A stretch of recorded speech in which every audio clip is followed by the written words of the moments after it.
Marami sa aking mga subscribers ang naawa sa mga Brave 18 Marines at nagtatanong kung paano sila makapadala ng financial na tulong. Ako, naawa rin ako sa kanila at nagkontak ako sa grupo ni Attorney Baligod at pinagkatiwalaan nila ako ng isang number, ah, pangalan para makapadala ng tulong. At kahapon, nakapadala na ako ng malaki-laking amount. Hindi ko na lang banggitin yung exact amount. Sweldo ito sa ating YouTube channel. Kaya in a way, kayong mga nanonood sa akin, nakapadala na rin. Basta manood lang kayo sa akin. Every end of the month, ang decision ko, magpadala ng tulong sa Brave 18 Marines. Sa mga nagtatanong na paano sila makatulong sa Brave Marines, dito kayo magpadala. 0916-90-00997. GCash number ito, Mirna ang pangalan niya. So, every end of the month, ang plano ko, yung sweldo sa ating YouTube, kukuha ko doon, plus yung voluntary na maipadala ninyo, idagdag natin, then ipadala sa Brave 18 Marines, dahil matagal na labanan pa ito. Wag natin silang pabayaan, laban ng sambayan ng Pilipino. Tulungan natin ang Brave Marines in terms of prayer and financial support. Magandang araw mga kaibigan. Bigyan natin ng reaction opinion itong post ng The Best Ka Inday Sara. Pahayag ito ni Senator Robin Padilla in response doon sa pagbabanta ni Senator Erwin Tulfo na ipapaaresto, ipapakuilyuhan daw niya ang mga senador na gumagawa ng peking hearing sa Blue Ribbon. So, wala siyang pinangalanan, kailang baka ang pinapatamaan si Senator Pia Cayetano at Senator Marcoleta. Ito ang response ni Senator Padilla. Nakahanap siya ng katapat ngayon kay Padilla. Sabi, ang taong matapang hindi ngawa ng ngawa. Ginagawa niya na lang. Mag-uutos ka pa ng wag na. Gawin mo na diretso, kwelyuhan mo na agad. Tapos, isama mo ako. Ito na. Kung arestuhin niya, kwelyuhan niya sina Senator Marcoleta, Senator Pia, isama daw niya si Robin Hood Padilla. Isama mo ako. Dahil kung magpatawag man ng hearing ulit si SP Cayetano, tiyak 100% dadalo ako. Kaya sir, marespeto pa rin, nag-sir siya eh. Kaya lang, may laman yung kanyang Kaya sir, kung kukwelyuhan mo at sisipain mo palabas si SP Cayetano, isama mo ako ha. Or unahin mo akong kwelyuhan. Please lang. Please lang. Try me din. Si SP Cayetano, hindi naman sanay sa ugaling kanto. Oo nga, abogado yun eh. Tsaka mabait si SP Cayetano. Napapansin ko sa kanya, kalmado lang. Etong si Robin Hood Padilla, nako. Ilang taon ba siya sa bilibid? Grabe yun ha. Bilib ako sa kanya, nagbago talaga. Nung nakilala niya ang Allah o ang tunay na Diyos, yun. Good boy na siya ngayon. Kaya lang, huwag mong subukan ang mga mababait. Sabi niya, unahin mo akong kwelyuhan, please lang. Try me din. Si SP Cayetano, hindi naman sanay sa ugaling kanto yan eh. Hindi rin naman mahilig makipagbasagan sa mukha yan. Kaya, sa akin mo gawin yung sinasabi mo. Huwag ka na magtago sa saya ng usaha. Gawin mo na on your own. Total, sabi mo, gagawin mo. Kung ayaw ng usaha, tapos, sabi mo na pag sasampalin mo, isa-isa yung mga empleyado, yan, tampal-tampalin ko sila.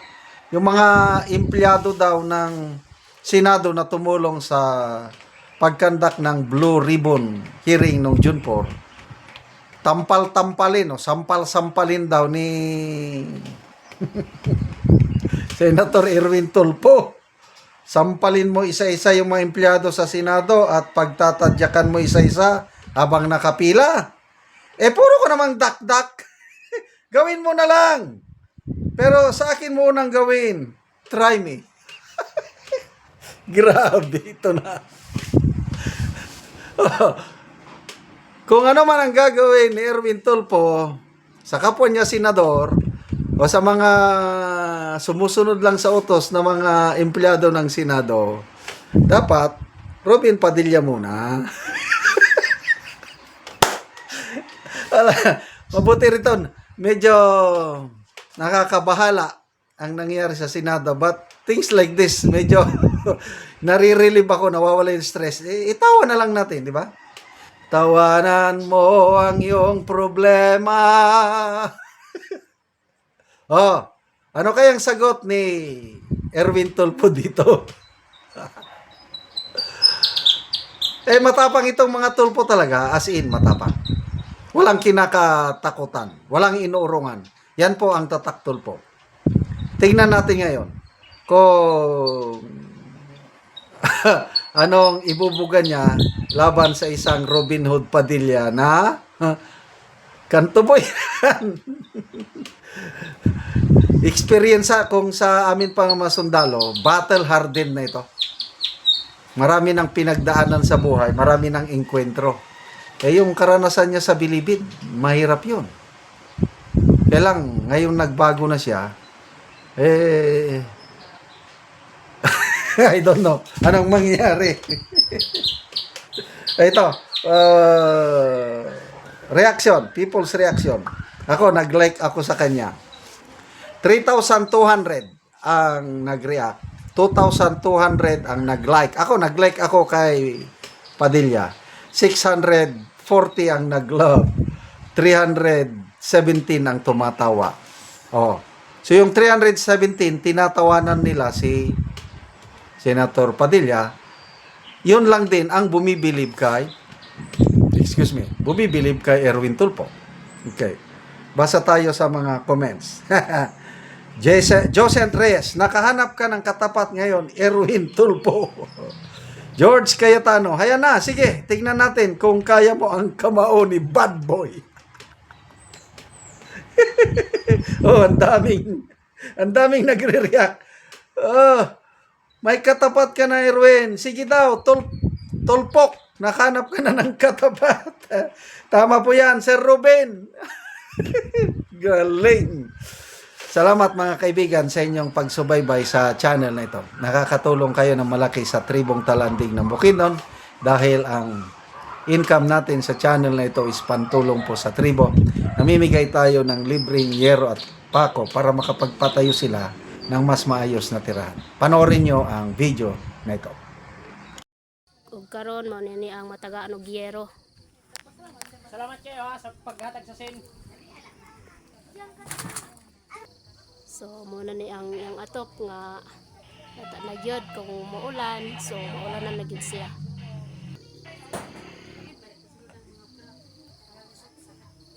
So buslot na gyud ang ilang yero. So mag-atop na siya karon kay natagaan siya gyero.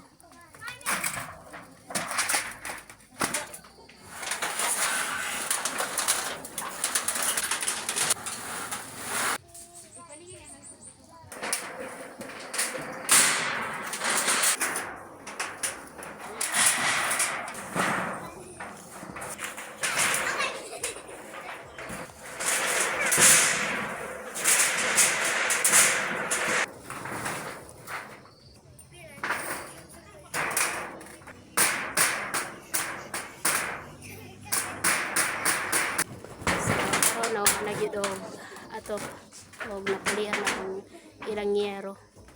Tama na og atop.